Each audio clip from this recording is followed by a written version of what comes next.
Hey guys, welcome back to our YouTube channel. నా ఛానల్ని first time చూస్తున్నట్టయితే please ముందుగా సబ్స్క్రైబ్ చేసుకోండి. ఇది సాయిబాబా పూజ పార్ట్ 2 వీడియో అనమాట. పార్ట్ 1లో ప్రసాదాలు ఎలా చేసుకోవాలి, ఏమేమి చేసుకోవాలి అని చెప్పాను కదా. ఇది పార్ట్ 2 వీడియో. ఈ వీడియోలో బాబా పూజ ఎలా చేసుకోవాలో చూసేయండి. బాబా పూజ చేసుకునే ముందు పసుపు ముద్దుతో వినాయకుడిని చేసుకొని కుంకుమ బుట్లు వినాయకుడికి వేరేగా ఆకు చెక్క తాంబూలం పెట్టుకొని ప్రసాదం పెట్టి దీపం కూడా పెట్టుకుంటాం. మేమైతే చాలామంది సాయిబాబా పూజ చేస్తున్నప్పుడు పక్కన ఆకు మీద ఇలా పసుపు ముద్దను పెట్టేస్తారు. మేమైతే సపరేట్గా ఇలా దీపం కూడా పెట్టుకుంటాం.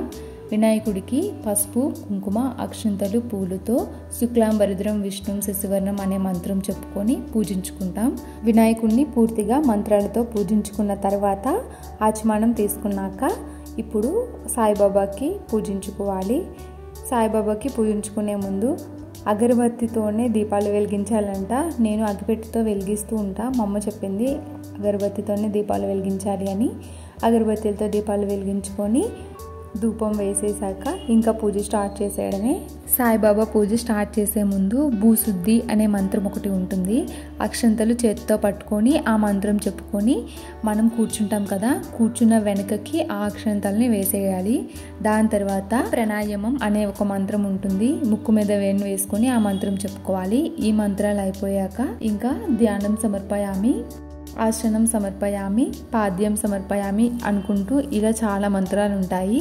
ఇవన్నీ చెప్పుకొని ఒక్కొక్క పువ్వు వేసుకున్నాక మనం చేసుకున్న పంచామృతం ఉంటుంది కదా, ఆ పంచామృతాన్ని కూడా స్వామివారి మీద పువ్వుతో చిలకరించుకున్నాక ఒక్కసారి వాటర్తో కూడా చిలకరించుకోవాలి. దాని తర్వాత ఇక్కడ అమ్మ వస్త్రం జంజం అని పత్తితో చేస్తుంది. అవి వస్త్రం సమర్పయామి, జంజం సమర్పయామి అని స్వామివారి పాదాల వద్ద వేసేయాలి. నేను శారీ కట్టుకున్నాక ఎలా రెడీ అయ్యానో ఏంటో అనేది లాస్ట్లో కొన్ని ఫొటోస్ పెడతా చూడండి. తర్వాత స్వామివారి పాదాల వద్ద గంధం జల్లుకోవాలి. గంధం జల్లుకున్నాక అదంగ పూజ అని ఒకటి ఉంటుంది. 16 మంత్రాలు ఉంటాయి. ఈ 16 మంత్రాలకి ఒక్కొక్క మంత్రంకి ఒక్కొక్క పువ్వు చొప్పున వేసుకుంటూ అదంగ పూజ చేసుకోవాలి. బాబా పూజ ముందు 8 వారాలు ఎలా చేసుకుంటామో ఈ 9వ వారం కూడా మనం అలాగే చేసుకోవాలి. కానీ 9 మంది ముత్తైదువులకి పల్దానాలు ఇవ్వాలి. ఇంకా 9 రకాల ప్రసాదాలు ఉజ్జపన రోజు చేయాలి. అదొక్కటే కానీ పూజ మాత్రం మనం 8 వారాలు ఎలా చేసుకుంటామో ఈ 9వ వారం కూడా అలాగే ఉంటుంది. Same process. అదంగ పూజ చేసుకున్నాక సాయి అష్టోత్తర శతనామావళి అని 108 మంత్రాలు ఉంటాయి. ఒక్కొక్క మంత్రానికి ఒక్కొక్క పువ్వు చొప్పున వేసుకుంటూ 108 మంత్రాలు చెప్పుకోవాలి. ఒక్కొక్క మంత్రానికి ఒక్కొక్క పువ్వు వేస్తూ మనసులో ఓం శ్రీ సాయిరం అనుకుంటూ చేసుకుంటే చాలా మంచిది. అష్టోత్తరాలు పూర్తయిన తర్వాత విభూదిని సాయిబాబా పాదాల దగ్గర విభూది మంత్రం చెప్పుకుంటూ వేయాలి.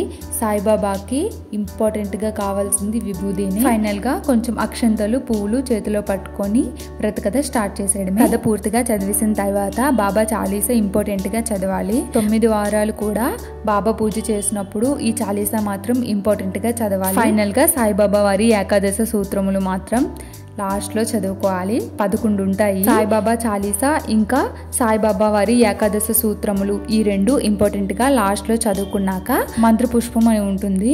చేతిలో పువ్వు పట్టుకొని ఒక మంత్రం ఉంటుంది. ఆ మంత్రం చెప్పుకొని ఆ పువ్వుని స్వామివారి పాదాల వద్ద వేసేయాలి. ఫైనల్ గా ధూపం వేసి హారతిస్తే పూజ అయిపోయినట్టే. స్వామికి మనస్ఫూర్తిగా దండం పెట్టుకొని లేచాము అక్కడి నుంచి.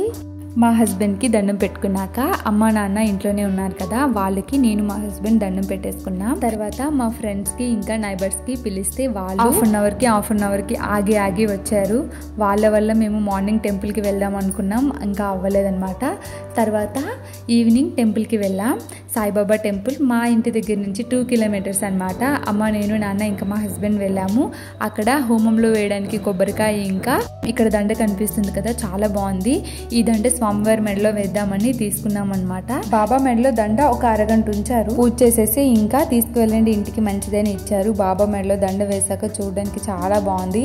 వాళ్ళు ఇస్తుంటే అబ్బా ఎందుకు తీసారా అని అనిపించింది. ఇంటికి తెస్తే మంచిది కదా అనేసి ఇంకా తీసుకున్నాం. ఈ టెంపుల్ కి నేను రావడం 3వ అనమాట. ఇది చాలా పెద్ద టెంపుల్. బాబా పూజ 6th వీక్ చేసేటప్పుడు అనుకుంటా మా ఊరు అక్క ఇక్కడ ఉంటుంది. ఆ అక్క బాబా టెంపుల్ కి వెళ్దాం రా అంటే ఆ రోజు వచ్చానమాట ఈ టెంపుల్ కి. చాలా బాగా నచ్చింది. మీకు కనిపిస్తుంది కదా, ఇక్కడ హోమం కొబ్బరికాయ వేయాలి. ఇంకా ప్రదక్షిణాలు చేసేసాం. ప్రదక్షిణాలు చేశాక కరెక్ట్గా మేము వెళ్ళింది 5:30కి ఇలాగ వెళ్ళాం అనమాట. అప్పుడే పూజారి మేము ఒక 15 మినిట్స్లో పూజ కంప్లీట్ అయిపోతుంది అనేసి వచ్చాం. మేమైతే పర్వాలేదు, ఎంత లేట్ అయినా. ఆ రోజు మా హస్బెండ్ వచ్చారు, తనకి వర్క్ ఉంది, అయిపోతుంది 15 మినిట్స్లో అనుకొని నేనే తీసుకొని వచ్చాను. ఇక్కడ పూజ అయ్యేసరికి 2 అవర్స్ ఇలా టైం పట్టేసింది. చాలా భయం వేసింది ఏమంటారా అనేసి. హోమంలో కొబ్బరికాయ ఇంకా నవధాన్యాలు ఇచ్చారు, అవి వేసేసాక ఇంకా బాబా దగ్గరికి అయితే వచ్చేసాం. టెంపుల్ చాలా బాగుంది కదా. ఇక్కడ ఉయ్యాలు ఉంది కదా, ఉయ్యాలో చిన్న సాయిబాబాని పెట్టారు. వచ్చిన వాళ్ళందరూ ఉయ్యాలని ఊపుతూ ఉన్నారనమాట. నేను బాబా టెంపుల్ ఎప్పుడు వచ్చినా సరే ఒక హాఫ్ అన్ అవర్ అయినా సరే టెంపుల్లో అలా కూర్చోవాలనిపిస్తుంది, ప్రశాంతంగా ఉంటుంది బాబా టెంపుల్లో. తర్వాత ఇక్కడ పూజ చేశాక హారతి ఇచ్చారు. హారతి పూజారి ఒక్కరే కాకుండా ఇక్కడ అందరి చేత ఇప్పిస్తున్నారు, అది నాకు బాగా నచ్చింది. ఫైనల్గా మేము ఇక్కడ అటుకుళ్ళు ఇంకా పులిహార ప్రసాదం చేసుకొని తెచ్చాము ఇక్కడ పంచుదాం అనేసి. ఇక్కడ పంచేశాక ఒక 15 మినిట్స్ ఇలా కూర్చొని ఇంకా మా హస్బెండ్ ఆఫీస్ వర్క్ ఉందనుకుంటూ వెళ్ళిపోయారు. నేను అమ్మ నాన్న ఆటో బుక్ చేసుకొని ఇంకా ఆటోలో అయితే వెళ్ళిపోయామన్నమాట. బాబా పూజ మీరు ఎప్పుడైనా చేశారా? చేస్తే ఎలా చేశారో కింద కామెంట్ చేసేయండి. ఫైనల్గా ఫుల్ ట్రాఫిక్లో ఇంటికైతే వెళ్ళిపోయాం. ఫైనల్గా నా ఫొటోస్ చూసేయండి. గురువారం సాయంకాలం కలిసొచ్చిందిరా, అదృష్టం మరమీటర్ దూరంలో ఉందిరా. నిన్న కన్నా నాకు ఈ సారీ ఎలా ఉంది కింద కామెంట్ చేయండి. బాబా టెంపుల్లో బాబా మెడలో వేసిన దండ తిరిగి ఇచ్చేసారు కదా.